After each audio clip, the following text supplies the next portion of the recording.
తెలుగుదేశం పార్టీని పొలిటికల్ యూనివర్సిటీగా చెప్పుకుంటారు చాలామంది. ఎవరైతే తెలుగు స్టేట్స్లో ఉన్న పాలిటిక్స్ని దగ్గరగా చూసిన వాళ్ళు ఎవరైతే ఉంటారో వాళ్ళందరూ చెప్పుకునే మాట. సో పార్టీ చరిత్ర, అందులో తయారైన నాయకులు, వాళ్ళు ఎదిగిన తీరును చూసి అలా మాట్లాడుతుంటారు చాలామంది పొలిటికల్ పండిట్స్. రెండు రాష్ట్రాల్లో కులాలకు అతీతంగా ఇప్పుడున్న సూపర్ సీనియర్స్ చాలామందికి రాజకీయ జీవితం ఇచ్చిన పార్టీగా టీడీపీకి ప్రత్యేకత ఉంది. 25-30 ఏళ్ల వయసులో పార్టీ సభ్యతను తీసుకొని ఇప్పుడు 70 ఏళ్ళు వచ్చాక కూడా పక్క చూపులు చూడని నాయకులు చాలామంది ఉన్నారు టీడీపీలో. ఇప్పుడు ఈ ఉపోద్ఘాతం అంతా ఎందుకు చెప్తున్నా అనుకుంటున్నారా? సో ఆ మాత్రం మాకు తెలియదా ఏంటి అనుకుంటున్నారా? జస్ట్ వెయిట్, ఎందుకు అక్కడికే వస్తున్నా. అలాంటి చరిత్ర స్థాయి ఉన్న తెలుగుదేశం పార్టీలో ఈ మధ్య కొత్త చర్చ మొదలైంది. ఇక్కడది పీక్స్కి చేరింది కూడా. సో పార్టీకి కొత్త రక్తం ఎక్కించాలి, నెక్స్ట్ జనరేషన్ని ఎంకరేజ్ చేయాలనేది ఈ చర్చల సారాంశం. సో అందుకోసం చాలామంది పెద్దోళ్ళని పక్కన పెట్టాలన్న డిమాండ్ కూడా వినిపిస్తుంది గట్టిగా పార్టీలో. కాలక్రమంలో కొత్త నీరు వచ్చి పాత నీరు బయటికి వెళ్ళడం కామన్ అయినా అది రాజకీయం కదా మరిది. ఇక్కడ అనుభవం కూడా చాలా అవసరం. కొత్త రక్తం అని తెగ ఊగిపోతే ఉన్న సీనియర్స్ మొత్తాన్ని మూలకు పడేస్తే మొదటికే మోసం వస్తుందన్న హెచ్చరికలు కూడా వెళ్తున్నాయట టీడీపీ అధిష్టానానికి. ఆ హెచ్చరికల్లో మొదట్లో పార్టీ పెద్దలు లైట్ తీసుకున్న మారుతున్న తాజా పరిణామాలతో పునరాలోచనలో పడ్డట్టు సమాచారం. జూనియర్స్ యాక్టివ్గా ఉన్న సీనియర్స్ జూనియర్స్ మధ్య బ్యాలెన్స్ లేకుంటే ఆ వార్నింగ్స్ వచ్చినట్టుగానే దెబ్బతింటామని కూడా గ్రహించినట్టు చెప్పుకుంటున్నారు. అందుకే ఆ పెద్దోళ్ళని సైడ్ చేసే ప్రోగ్రామ్స్ని కొన్నాళ్ల పాటు వాయిదా వేయాలని కూడా అనుకుంటున్నారట టీడీపీ పెద్దలు ఎవరైతే ఉన్నారో. సో అందుకు కారణాలు చాలా బలంగా ఉన్నాయి. వైసీపీ అధ్యక్షుడు జగన్ ప్రస్తుతం దూకుడు పెంచారు. కూటమి ప్రభుత్వం ఏడాది వైఫల్యాల పేరుతో జనంలోకి వెళ్లే ప్లాన్లో ఉన్నారు.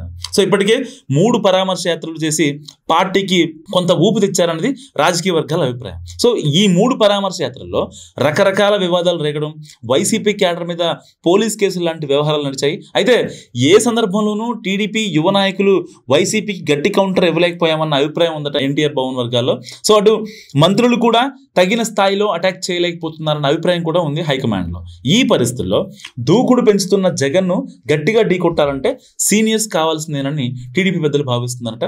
సో ఇప్పటికిప్పుడు సీనియర్స్ అందరినీ పక్కకు నెట్టేసి యూత్కు ఛాన్స్ పేరుతో ప్రయోగాలు చేస్తే అవి వికటించే ప్రమాదం ఉందన్న అంచనా కూడా పార్టీ పెద్దలు వచ్చినట్టు తెలుస్తుంది.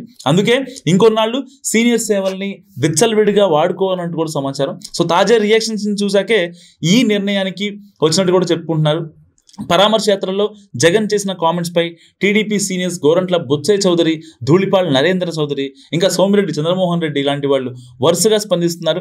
ఇన్నాళ్ళు వీళ్ళు అడపాదడపా మాట్లాడిన మాటల్లో ఆ వాడి లేదని ఇప్పుడు రియాక్షన్స్ని చూస్తుంటే మాత్రం బౌన్స్ బ్యాక్ అయినట్టు కనిపిస్తుందని అంటున్నాయి పరిశీలకులు. సో యువ నాయకులు స్పందించిన మాటల్లో ఆ పంచ్ మిస్ అవుతుందని, అది కావాలంటే మాత్రం సీనియర్స్ అవసరమన్న అభిప్రాయానికి వచ్చింది టీడీపీ హైకమాండ్. దీంతో త్వరలో చేయాలనుకుంటున్న రాష్ట్ర కమిటీలో యువ నేతలతో పాటు సీనియర్స్కి కూడా ప్రాధాన్యత ఇవ్వాలని కూడా డిసైడ్ అయిందట టీడీపీ హైకమాండ్. పొలిట్ బ్యూరోలో కూడా 2 తరాల మధ్య బ్యాలెన్స్ ఉండేలా జాగ్రత్తలు తీసుకుంటున్నారు. సో ముందైతే అసలు పార్టీ మొత్తాన్ని యువరక్తంతో నింపేసి పరవళ్ళు తొక్కించాలని అనుకున్న తాజా పరిస్థితుల దృష్ట్యా సమప్రాధాన్యం అంశం తెర మీదకి వచ్చిందన్నది టీడీపీ ఇంటర్నల్ వాయిస్. సో పెద్దోళ్ళలో కూడా వైసీపీ నేతల మాటలకు తగ్గట్టుగా ధీటైన ఆన్సర్స్ ఇవ్వగలిగిన వాళ్లకు అత్యధిక ప్రాధాన్యత ఇవ్వబోతున్నట్టు సమాచారం. ఇప్పుడు దాకా ఎవరైతే గట్టిగా డిఫెండ్ చేశారో వైసీపీని కావచ్చు, అధికారంలో ఉన్నా ప్రతిపక్షంలో ఉన్నా, సో ఈ విషయం తెలిసాకే ఇన్నాళ్ళు అసంతృప్తిగా ఉన్న వాళ్ళు